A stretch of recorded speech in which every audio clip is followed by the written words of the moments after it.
we have been trying to go non-chemical on our lawn, but this year the weeds are worse than ever before. There is no way we can pull them all by hand as in years past. Is there any way to get rid of the weeds without the use of chemicals? Who wants to jump in on that one first? Well, there you go. Because they didn't control them all last year is Yes. why they're worse. And I think the key to them is trying to get rid of them before they go to seed would be one True. thing. And of course, a healthy lawn is the first thing. But the non-chemical methods, I've heard of people burning them. A little blowtorch. Yeah. It depends on, you know, if that's safe in your particular situation. The vinegar thing can burn them down, but it doesn't, that's still a chemical. Yeah, it's still a chemical. And it doesn't kill the roots of the perennial ones. Right. I don't know, y'all got any thoughts? Well, if you're trying to go organic, and if that's what they mean by non-chemical, Probably so. after you get rid of the majority of them, corn gluten meal, you can use that as a pre-emerge to control the seeds, the weed seeds before they come up.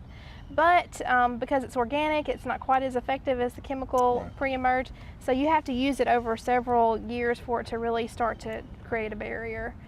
Right, and the first year is like 40 to 60% controls, second year is like 80%, third year is like 95%. But here are the drawbacks. Number one, it's expensive.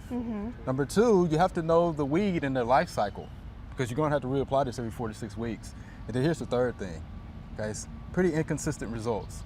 So if you have excess moisture, which we do have in this area, or high soil microbial activity, it's not gonna work. I've got one more thing to add. Okay, sure. Just don't sweat the weeds. Yeah. And I was waiting for that one. Yeah, I talk about love of weeds all the time because it does provide good wildlife habitat, and you're going to mow it anyway. So Right. I don't really understand the obsession. And so some people really like to be neat and orderly, and I wish I were more that way. But you know, that might be an option. Is to just sort of get an attitude adjustment. But guess what? You know, people are actually eating weeds now. Yeah. You know, you can eat them in salad and things like that. So, Yeah. I mean, there's different options out there, but Sure. the weeds are there. We're the ones that call them weeds, right? Right. Right. You know, so they're meant to be there.